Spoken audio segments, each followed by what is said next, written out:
A native Midwesterner, Colin Rafferty studied nonfiction writing at Kansas State University, Iowa State University, and University of Alabama. He is the author of Hallowed This Ground, which was published in 2016 by Breakaway Books of Indiana University Press. He teaches nonfiction writing at the University of Mary Washington, where he is an associate professor of English and lives in Richmond, Virginia, with his wife and their dog. His current project is a collection of 46 essays about the presidents of the United States, and he is beginning work on a book about the Vietnam War. Colin Rafferty's book, Hallowed This Ground, is an essay collection about monuments and memorials. In his essay, The Path, he uses the refrain, all I want is to prove that this happened, giving voice to our individual and collective need to know that the ghosts that haunt us are not just phantoms of our imagination. His essays emphasize the impossibility of fully understanding even one person's tragedy, let alone the drowning of 29 men on the Edmund Fitzgerald or the murder of 800,000 at Treblinka. Rafferty's prose is nimble, and his observations are startling for their economy and clarity and suggestive power, while reminding us the inherent limitations of language and of monuments themselves. Please join me in welcoming Colin Rafferty.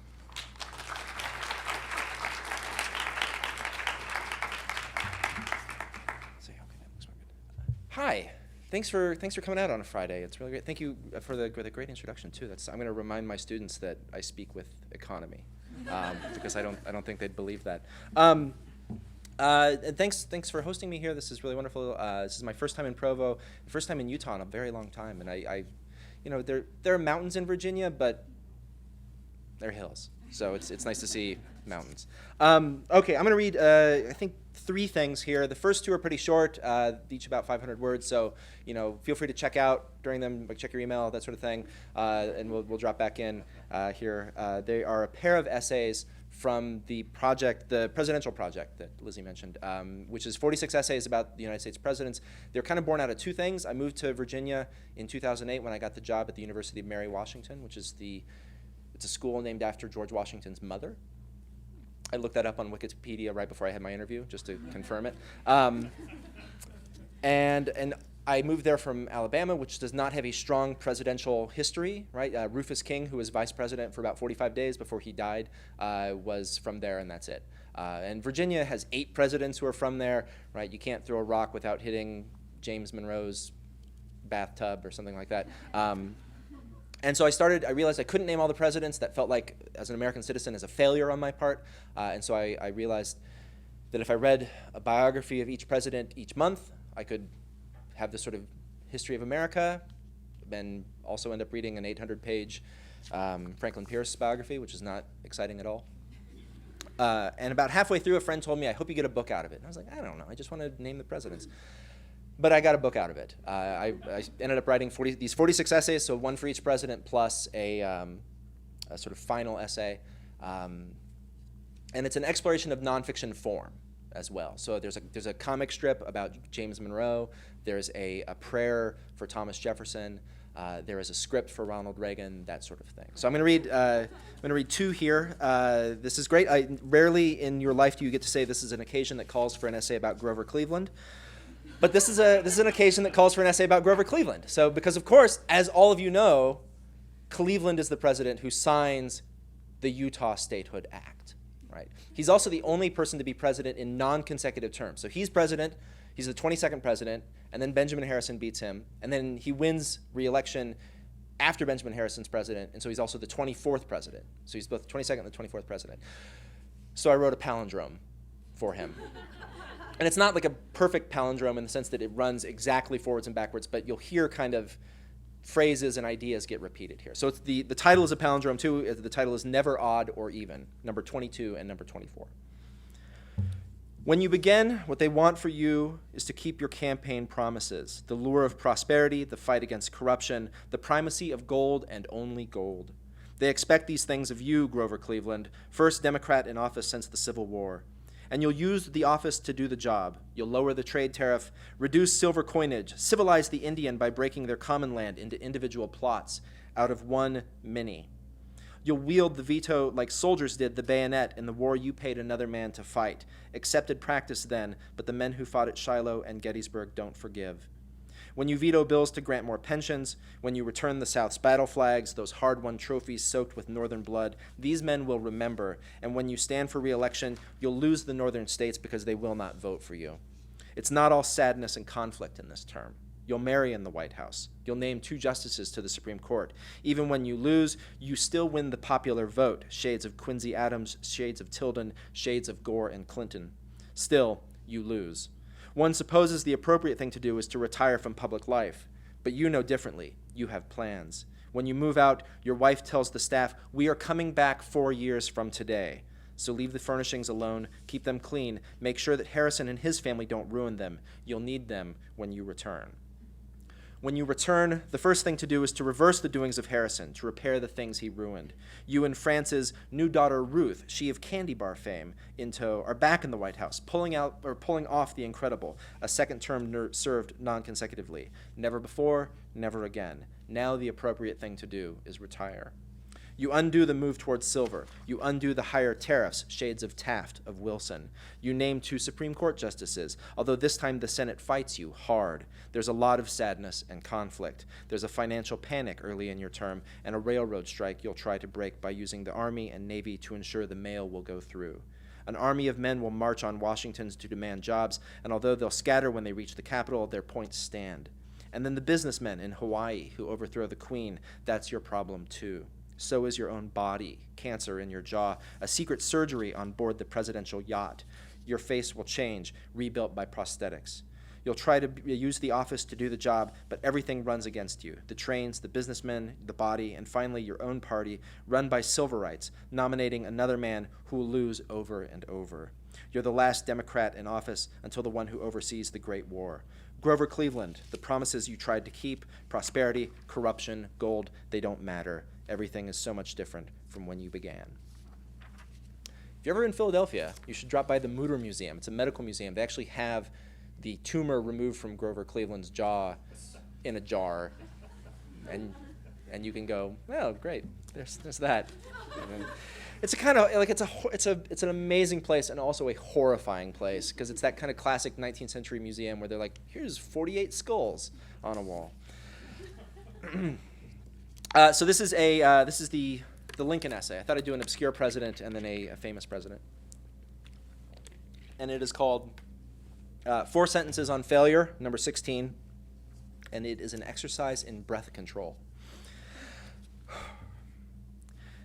Near the end of his 2-hour speech at the dedication of the cemetery at Gettysburg, the dirt still churned and turned open from the battle 4 months earlier. Edward Everett quotes Pericles, "The whole earth is the sepulchre of illustrious men." And maybe at this moment, Abraham Lincoln, who has been patiently listening or allowing his mind to wander this whole time, a 2-page speech in his pocket, himself just a year and a half from the sepulchre, maybe at this moment he notices Everett at the podium, framed against the Pennsylvania sky, and thinks of what he is about to do, about to stand and say to this assembled crowd, about how the reporters will report on his speech, about how the word might go out into the world from the page over the wires just as his orders from the War Department do, and how about right now, for just a few more moments, he is the only person who knows what he will say here.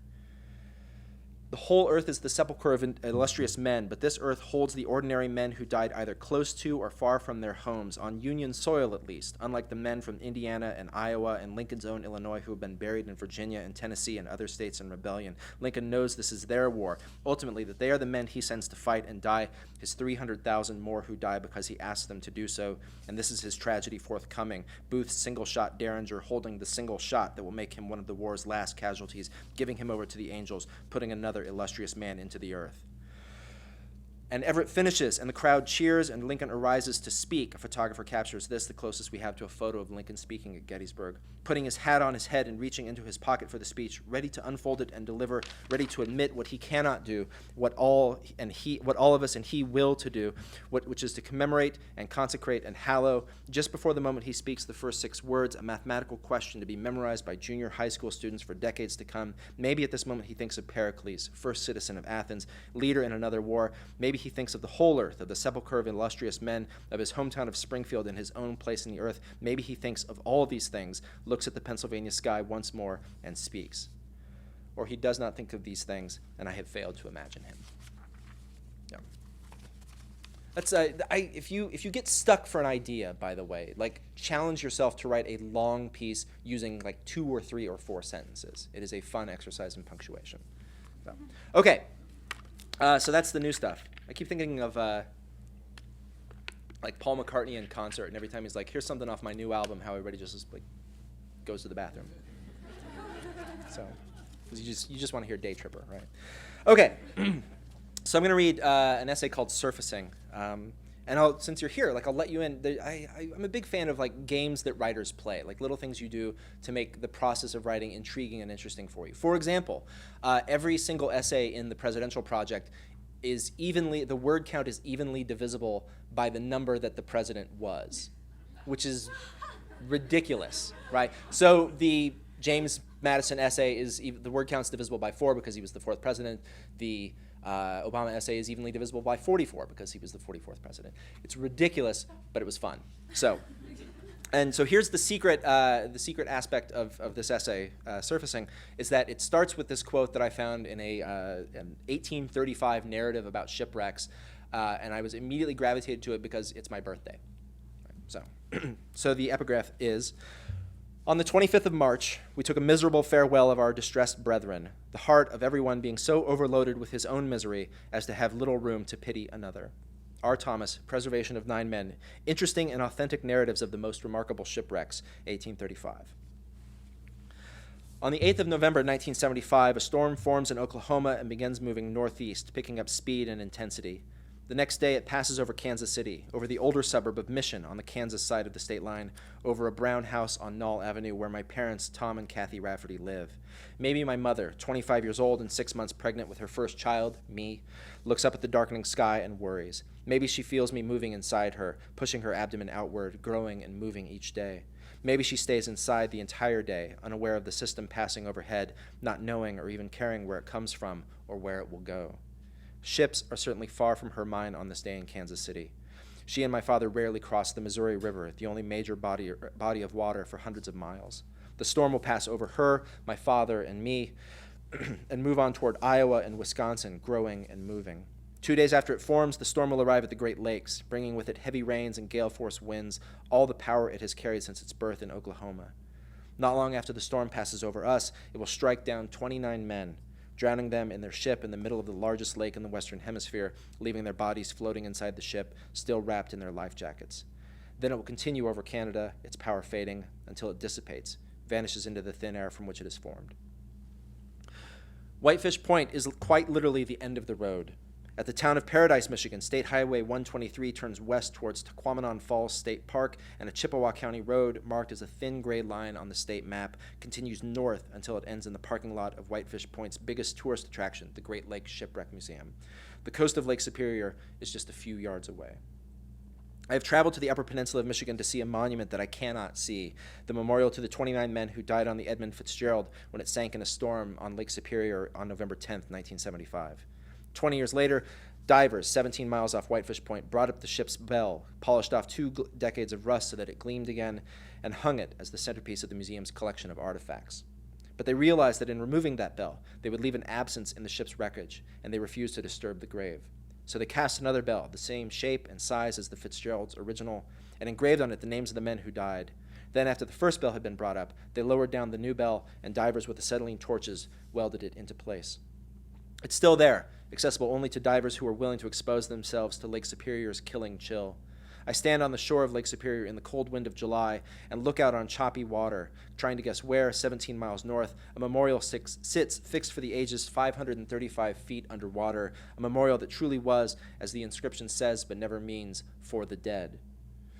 I think about the 30,000 people dead in shipwrecks on the Great Lakes, about the 29 men who died when the Edmund Fitzgerald sank, and of one man in particular, the ship's steward, an Ohio native named Robert Rafferty. On the 9th of November 1975, the Fitzgerald, a 729-foot-long cargo vessel, took on just over 26,000 of taconite pellets, a low-grade iron ore, at the docks in Superior, Wisconsin. It then set out for Detroit, but to reach it, the ship would have to cross Lake Superior. The National Weather Service had issued an alert concerning gale-force winds on the lake that same day, but the Fitzgerald, along with several other ships, pushed onward. And why not? The captain, Ernest McSorley, was experienced, as was his crew. His ship, the largest cargo ship ever built when it was launched in 1958, had made the trip plenty of times. But the barometer kept dropping, and the waves kept getting higher. The Weather Service issued new reports, warning of high winds and thunderstorms on the lake. By the afternoon of the 10th, the winds were up to hurricane force. The Arthur M. Anderson, the ship nearest to the Fitzgerald when it sank, recorded sustained winds of 67 miles per hour. Waves kept crashing over the bows of both ships, and loaded as they were, it wasn't long before the ships began to pitch and yaw in the waves. It's difficult for me, and maybe for most people who grew up landlocked, so perhaps you, to imagine a boat longer than 2 football fields being thrown about in a storm. As I look out from Whitefish Point towards the invisible banks of Canada many miles away, I try to imagine 8-foot-high waves rolling through a snowstorm and the building panic as the crew realized how bad the waters were becoming and how much worse they might become. At 4:30 p.m. on the 10th, the Fitzgerald radioed the Anderson and asked them to help with navigation as their radar had stopped working. At 6:30, Bernie Cooper, captain of the Anderson, saw 2 waves at least 30 feet high crash over the deck of his ship. His ship was about 45 minutes away from the Fitzgerald, which had already reported a bad list an hour earlier. At 7:10, the pilot of the Anderson radioed the Fitzgerald to inform them of another ship on radar and asked how they were doing. "We are holding our own," the voice on the other end replied. A few minutes later, the Fitzgerald disappeared from the Anderson's radar screen. There was no distress call. 2 lifeboats, both damaged in a way that suggested they'd been towed from their davits instead of launched by crewmen, were found the next morning after the Anderson and a few other ships whose men were brave enough to risk searching for survivors had sailed through the storm. No bodies were ever recovered. Once its respiratory system develops enough, a baby in the womb will begin to breathe, in a manner of speaking. Its lungs will take in the amniotic fluid of the uterus, learning how to inhale and exhale. For 9 months, a child lives underwater. When we are born, we scream, proving to the world that we've made the change from water breather to air breather. We never make the return trip. The word amniotic descends from the Greek amnion, a sacrificial plate to hold a victim's blood. On November 10th, 1975, 2 males with the same last name drew their breath, filling their lungs with fluid. One waited to be born, the other would soon die. When I first arrive at Whitefish Point, the power in the museum has failed. According to the staff at the gift shop, this happens fairly regularly. In fact, the same thing happened for a few hours on November 10th, 1975, although power was restored before the Fitzgerald sank, and the staff tell everyone to wait for a while. People mill around in semi-darkness past sweatshirts and postcards. In a display case, a scale model of the Fitzgerald is available for sale. True to the staff's word, the lights flicker back to life after about 15 minutes, and I head out of the gift shop, across the lawn, and into the Shipwreck Museum. My ticket, $8.50, grants me admission to not only the Shipwreck Museum, but also the Whitefish Point Light Station, the oldest active lighthouse on the lake, the Whitefish Point U.S. Coast Guard Lifeboat Station, and a video theater that shows a short film about the Edmund Fitzgerald every 20 minutes or so. The museum itself is simply a large, single room filled with artifacts and paintings of ships tossed at sea, recreations of those last desperate moments before they slipped beneath the waves. In the center of the room, sparkling in the light, is the Fresnel lens of a lighthouse designed to intensify lamplight in the days before the incandescent bulb. I'm reading a 19th century survivor's tale where the nondescript orchestral music playing softly overhead winds down and a song starts up. The guitarist picks out a simple pattern of notes on his strings, and somewhere in my memory a light flickers on. I've heard this song before, but can't place it anywhere. "The lake, it is said, never gives up her dead," a man's voice sings from the hidden speakers, "when the skies of November turn gloomy." You've got to be kidding me, I think. They're playing The Wreck of the Edmund Fitzgerald. They're playing Gordon Lightfoot. Really. Although the ballad's at a fairly low volume, and I'm doing my best to ignore it, I still can't help but notice when at the end of some verses, Gordon sings the song's title in 6/8 time, "The Wreck of the Edmund Fitzgerald."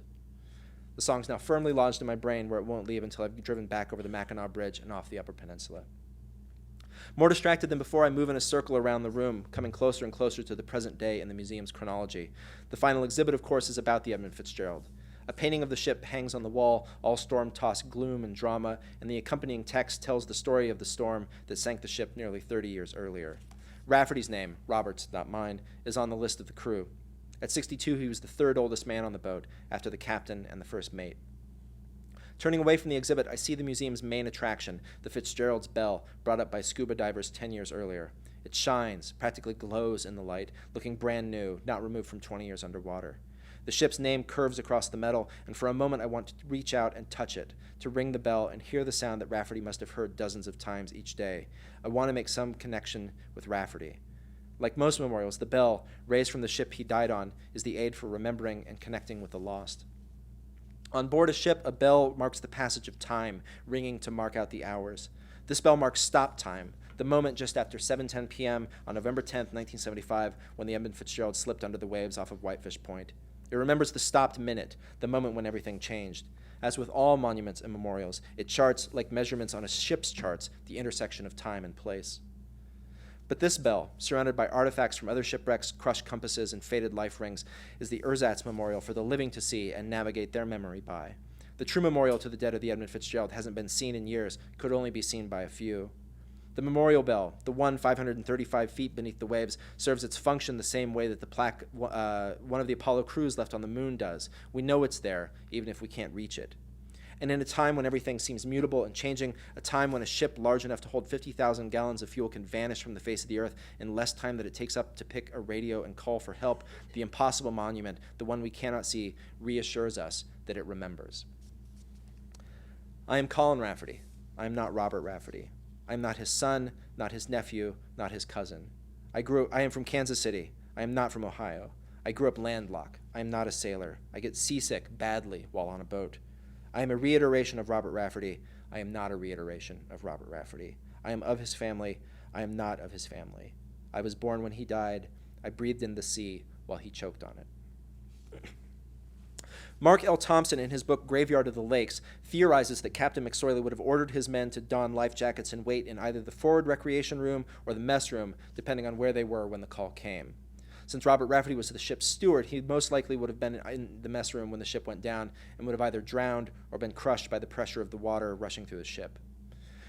Rafferty and I might be related, although I can't prove it beyond a hunch and a guess. My several times great-grandfather Owen Rafferty came over from County Roscommon, Ireland, during the mass emigrations of the potato famine, and my branch of the Rafferty family passed through both Ohio and Illinois before settling in Carroll County, Iowa, for a number of generations. They came on boats, and once they'd arrived, they moved inland, far away from the seas that tossed them for weeks. They moved to a state where waves meant corn and soybeans, not water, not something that could drown. So it's possible that one Rafferty stayed in Ohio while another went to Iowa, or that the gene for mobility that took my father to Kansas City, my uncles to Colorado, and me to Alabama was already in place in the 19th century, and someone made his or her way back east from the farms. But I cannot know for sure. The trail of memorials that our families leave behind us, properties, tombstones, paperwork, it's all too faint for me to find a path between me and Robert Rafferty, even if one exists. If a memorial's purpose is to act as a conduit for understanding history, helping those who view it to identify with the victims of whatever's happened, to demonstrate that real lives, individual lives, were affected by history, then the Fitzgerald's memorial, a memorial to Robert Rafferty and the rest of the crew, frustrates me. With Robert Rafferty, I found a means to connect personally with the tragedy to bypass the monument. This could be my family member. I could lay possession to him, call him my own, if only I knew. Without that knowledge, the memorial bell is all I have, a cenotaph, a tombstone without a grave or a body.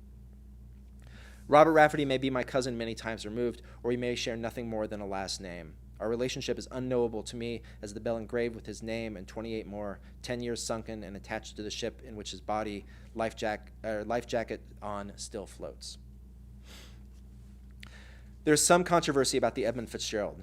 3 members of the National Transportation Safety Board in their 1978 report on the accident blamed the ship's demise on faulty hatch covers that let in water during the course of the storm.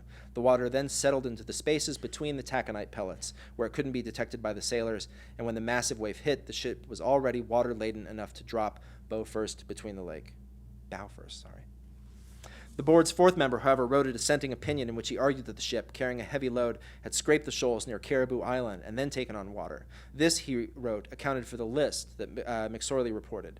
Several authors have written books that attempt to get at the truth of what happened. But what happened ultimately is that 29 men died in a storm on November 10th, 1975, and that they were mourned, the bell ringing for them at the Mariners' Church in Detroit the next day. They were the last men to die in a shipwreck in Lake Superior for over 30 years now. As long as I've been alive, no one has died the way that Robert Rafferty and his shipmates did. The U.S. Army Corps of Engineers publishes a fact sheet on the Fitzgerald. At the end of it, a section for children asks what they would do with their discovery if they were a salvager who raised part or all of the ship. It also states, in the section ostensibly for adults, that the Fitzgerald won't be raised and that the men aboard it are considered buried at sea.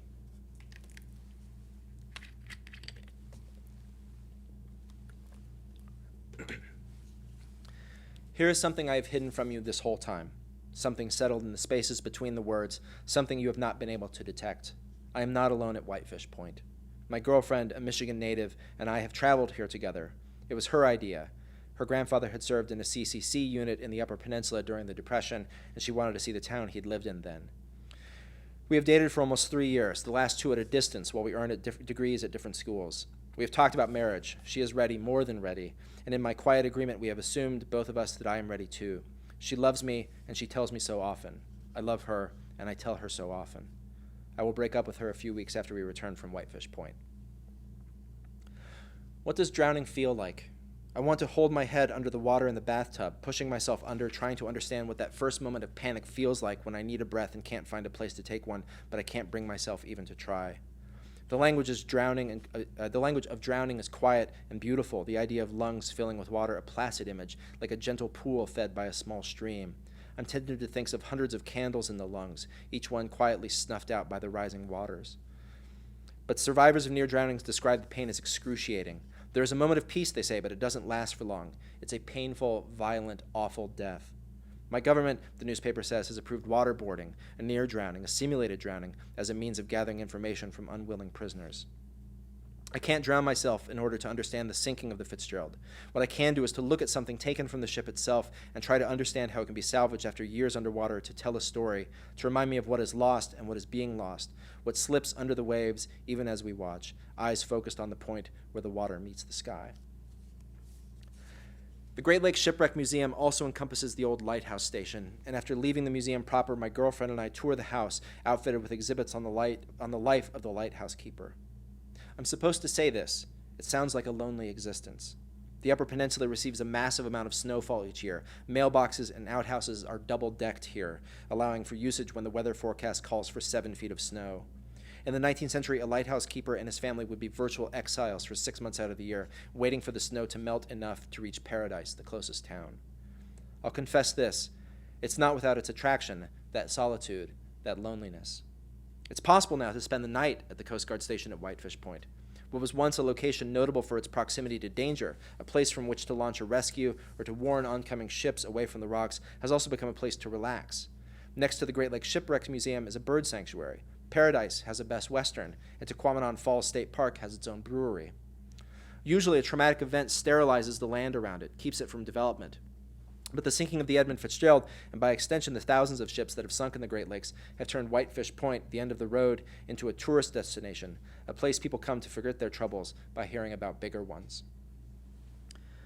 I'm a coward, unable to drown myself and at the same time unable to reach for a life ring. I know and have known that my uncertainty about marriage is a bigger sign than nerves about a ceremony. I spend too much time hating myself for not being able to do it.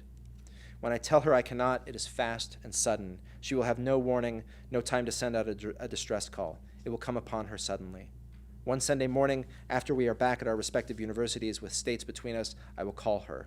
We will talk twice that day, once that morning, once that night. Then I will never hear from her again, 3 years vanishing under the waves, leaving nothing behind to mark its spot. The lake's still choppy, white caps breaking as far as the eye can see.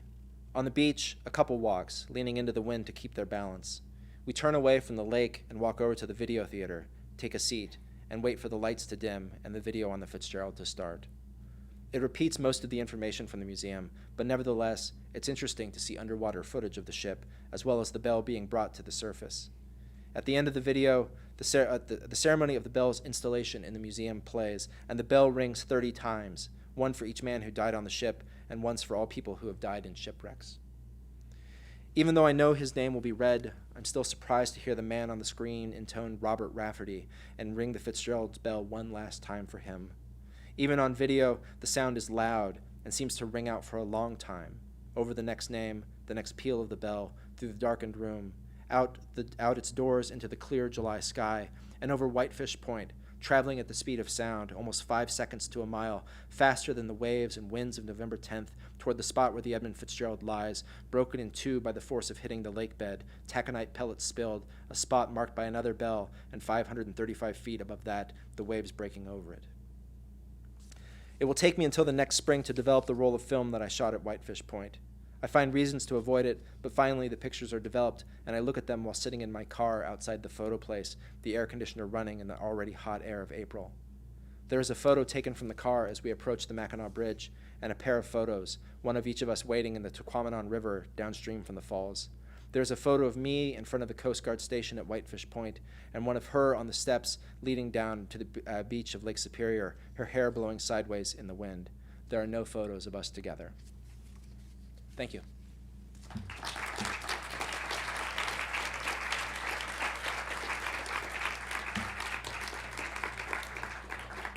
Boy, talking about developing film certainly dates an essay, doesn't it? Right. It's the very tail end of that. So, I understand we have time for questions. If people have questions, if you want to ask trivia about presidents, I'm a professional at that now. Yeah. For How This Ground, I was wondering about the development of the idea of the A essays. Sure, sure.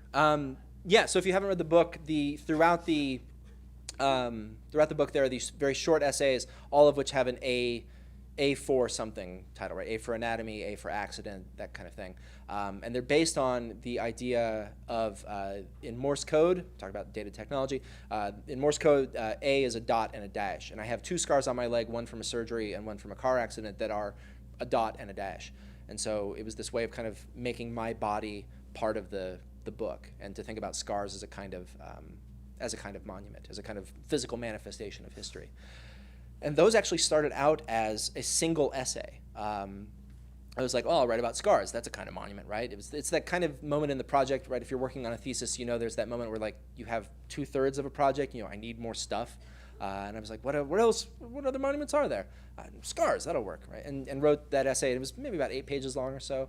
And then when I was putting the book together, I realized I kind of needed some interstitial short essays to kind of carry from one to another, and if I split those up, it actually worked as that. I wrote one new one as a lead-in, and it's the one that's mostly questions. But everything else kind of came from that one essay, breaking it up. So I mean, the takeaway from that, right? If you want your kind of pedagogical writing instruction here, is to never throw anything away. Like a middling essay can be really great if you use it in bits and pieces, and vice versa. So, okay. Other questions in the back? I do. Do I have a favorite Virginian president? One of the problems with Virginian presidents is that they are all, okay, they're not all pretty neat.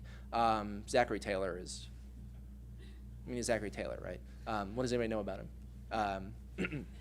They're all pretty neat, but they all either were like, yeah, owning slaves, I'm totally fine with that, or they're super racist, like Woodrow Wilson was. So there's always that sort of like, George Washington is pretty great because he gave up power twice, right? Like his generals come to him and say we'll make you king, and he's like, no, I'm going to retire. And then he's president for 2 terms. He's like, you know what, I'm going to retire. Like he gives up power twice. Nobody does that, right? George Washington does that, and that's pretty great. And he also owned human beings. So there's always that sort of tipping point with it. I really like James Madison a lot, because if you like books, James Madison is your guy, right? That he's the guy who reads a couple thousand books in preparation to write the Constitution. My favorite story about Madison and Jefferson is the one that they tell at Montpelier, James Madison's house. And there's an oval-shaped window in the front of the house, right above the doorway. And apparently, when he was building the house, Thomas Jefferson, his neighbor, comes over and says, hey, I got an idea for you. You should put in a circular window here. You don't quite have enough room to put in a circular window, though. So what you're going to have to do is you're going to have to basically raise the roof 8 feet in order to do that. And that'll take a couple of years, but you know what? It'll be really expensive, but just do it. It'll be great. It'll be perfect. And Madison goes, I'm just putting in an oval window. Right? Which always feels like a great metaphor for me, right? Like Jefferson is the sort of idealist. Yes, we can build this amazing thing. Let's write the Declaration of Independence and get out of here. And Madison's the one who says, we actually have to make this work, right? And so he writes the Constitution. So let's say Madison today. Madison's nice. So, okay. My students many of them are working on narrative essays, and I think the impulse is I have to have a big story to tell. Mm-hmm. And the example I've been giving them is your surfacing essay, which is, okay. The ship sinking is a big story, but you don't really dwell on the action of that story. You dwell on the action of visiting a museum, which is maybe the most boring. It's super boring, yeah. On the planet. Yeah. By itself. Yeah. But what you did with it isn't boring. So could you talk a little bit about taking a mundane story like visiting a museum Mm-hmm. and developing it into Yeah, that's a great question, because this essay actually had this weird double life. Sort of its evolution was fascinating for me, because it started out, it had the worst working title possible, which was Fitz. And I just needed a title. Sometimes you just need a title, and it was the going to the museum narrative. And it was super boring, and it really just had me as like, I'm walking around and looking at things, and wow, like there's a bell, and there's a crushed ship's compass, and here's there's another painting of a shipwreck, and what does it all mean? And I was really resistant to making it more personal, because it makes me, I mean, that's a terrible way to break up with somebody, right? Like, it's been a very long time since that happened. I've been happily married for 10 years now, right? Like, it's been a long time since I did that, and I really resisted that, because like, it made me look really bad. And I had a moment where I had to sit myself down and say, like, you need to be the jerk in this essay, right? Like, you need to embrace the fact that you did this terrible thing to this very nice person who loved you, and that needs to go into the essay. And so the first draft of the essay was this kind of going to the museum narrative. And once I put myself into it and put the terrible thing I had done into it, that actually energized the essay. And it gave me more of a narrative, right? Because it gave me this interpersonal conflict that was going on at the same time that I was doing the boring walking around the museum stuff. Can I ask a follow-up? Sure. You had to put in the fact that you were a jerk to that woman. Mm-hmm. How did writing about the fact that you were a jerk change how you felt about the experience, how you felt about yourself? Sure. It opened up, I think, a lot more of the essay for me, a lot more of the project for me, because I had this sort of almost kind of this, I am this neutral observer, right? I'm a floating eyeball over the landscape of monuments and memorials. I'm just sort of looking at them. And once I realized, like, oh, I can be in this and and be a sort of active participant in this, that changed the project for me, because it let me think about myself as a character much more than I previously had, or as somebody actually affecting things much more than I had.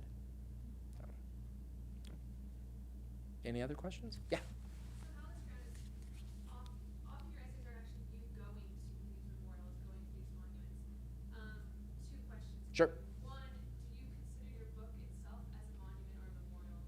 And two, how do you want your reader to come to your essays? Yeah, I mean, there's a way, you'll experience this too when you publish a book, that there's a way in which, like, you go back to the book and it's like hanging out with a younger version of yourself. And so it is a monument in that way, right? Like here's who I was at this time, and in the course of the writing of this book. So it sort of stands as that.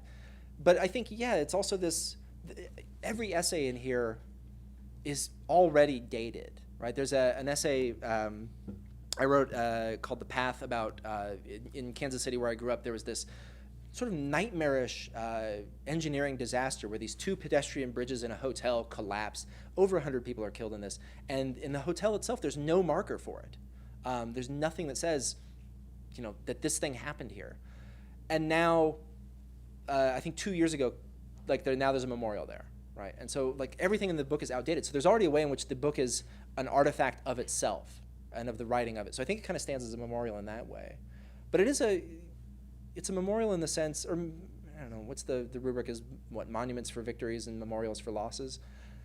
It's a monument, I guess, to kind of where the memorial landscape was at the time.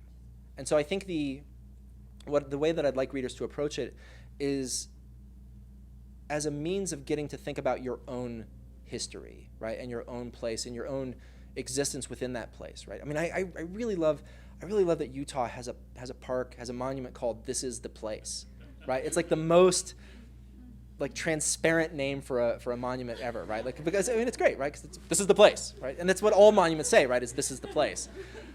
And the fact that your state has one literally called that, I love that. And so there's a way in which it's so easy to pass by these things and to get really used to them. I've lived in Richmond, Virginia for about 6 years now, and I have to remind myself, not everybody has a giant statue of Robert E. Lee in their town. That's a fairly uncommon thing, and yet, I'm just driving down Monument Avenue, Lee, right? I'll also add to that, though, I'm a really slow writer. I'm not a hot take kind of writer, and so it's very strange for me to have picked monuments and presidents as no one's going to write about, like, these aren't, like, no, there's no competition for writing about these creatively, right? No one's going to do that. And then suddenly, like, I've just sort of have happened to, like, luck into, like, incredibly controversial positions or incredibly controversial subjects. Back to your question, though, I think I want readers to come to the book and look at their own place with that notion of, like, something happened here, right? And we're choosing the ways that we remember what happened here by the statues and the plaques and the memorials and the monuments that we put up. So, thanks. I think I saw a hand over there. Yeah. This kind of moves back to the question that Dr. Franklin was asking. So in your introduction, you mentioned that there will be these interpersonal relationships sprinkled throughout the book. Mm-hmm. And what I noticed is you start the book with one, and then throughout the middle, they're mostly not there. Right. And then you end the book with them. Yeah. I was just kind of wondering what the interpersonal relationship did as a bookend. Mm-hmm. It did, and it was this kind of very conscious craft to get to. I mean, it's like a Shakespearean comedy, right? It ends with a marriage. Huh. Okay. Wow. I feel good about myself. There was in the ordering of the essays, there was a kind of conscious decision to start with this, like, to put surfacing pretty close to the start and have this sort of traumatic breakup, and then move through really what feels like the kind of lost years, right, of sort of wandering around history, like going to, like, where the worst things happened, trying to figure out my own past, right? There's the essay about my friend Chris Walsh, who was killed in Iraq, and me not knowing about him, about his death for a couple of years, about trying to figure myself out, and then ending with, right, this marriage plot, essentially. So the monuments and memorials are the subjects of each essay, but there's that my own kind of developing adulthood underneath it. So it was a kind of decision to use as the skeleton of the book in a very rough way. Okay. Yeah. So with this topic, did you ever have to, I don't know, kind of distance yourself emotionally when you were writing about it? Yeah. There's so much tragedy. It's super hard, and it's incredibly. It can be a really hard thing. I think I mentioned this in the essay about going to Auschwitz, that I had this sort of strange. I had run out of books, right? If you're an English major and you go abroad, right? You're like, I need as many books as possible, and then, like, the worst thing to happen is to run out of books. And so I ran out of books, like, early into my trip.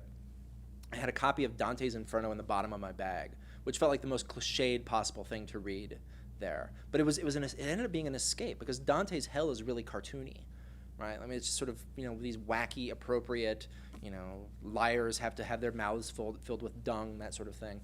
And it was this relief to, like, have a kind of moment at the end of each day there where I would go wander around, the largest graveyard on earth and think about what had happened there, within my grandfather's lifetime, and then come out and go and sort of decompress by reading about, Florentinians being punished in the ways that Dante thought they should be punished. But even now I still have these kind of these impulses in travel to go to these places, right? I mean, I think there's something really valuable about taking on, like, it's bearing witness, right? Like, it's and the verb there feels very conscious to me. Like, you go to these places to avoid the possibility of people saying later that they didn't happen, right? That's what Eisenhower said. That's why Eisenhower made U.S. troops go to the concentration camps, was he said, to keep people from saying later that these things didn't happen, right? That we needed to do these things. And so, my wife and I went to Central Africa last year, and it was a fun trip. Like, we mostly went, we saw gorillas in the wild and elephants and giraffes and sort of amazing wildlife safari. But we were in Rwanda, and we went to a few sites associated with the Rwandan genocide of 95, and it was, or 94, and Auschwitz and Treblinka, like, those are hard places to go to, but, like, the churches at Ntarama and Nyamata there are still places where there's just piles of skeletons and piles of bones, and you can, rows and rows of skulls, and you can see the spots on the skulls where their heads were bashed in, and it's incredibly difficult to go to those places, and yet it feels absolutely essential to go to those places so that you can come back and say, these things were real, these things happened. So yeah, I did have to distance myself. There's always that way, it's a very kind of Susan Sontag move when you're a writer to go, okay, I'm writing about this thing, and you treat it as a kind of subject, but it's still a real thing that you're a real human being experiencing. Okay, maybe, is there, like, one more question? Yes. So in the state history, you mentioned that you plan to go to the 9/11 Mhm. memorial, and kind of how you imagine that is. I'm just curious, have you gone to the memorial, and if so, was it like what you imagined, or was it different? Sure, that's a great question. Yeah, that's a funny aspect of the book. I think I mentioned like it's like hanging out with a younger version of myself. I had never been to New York City when I wrote that essay, and now my wife actually has a job in Brooklyn. She telecommutes most of the week, but once a week she flies up from Richmond to New York, works in the office for a day, comes back. It's ridiculous, but it works for us. But every once in a while, I'll get to go with her, and so we'll drive up. It's about a 5-hour drive. I'll drive up with her, and I get to play tourists in there. And so I've actually ended up being at the 9/11 Memorial a number of times, and it is really, really moving and effective because it resists the impulse to make some sort of like valorizing or even a sacrificial notion, like well, these people died, but it was in this case of freedom. And so has anybody been?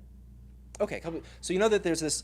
You have the footprints of the towers, and they're surrounded by these metal plates with the names of those who were killed in all of September 11th, right? It even lists the people from Flight 93.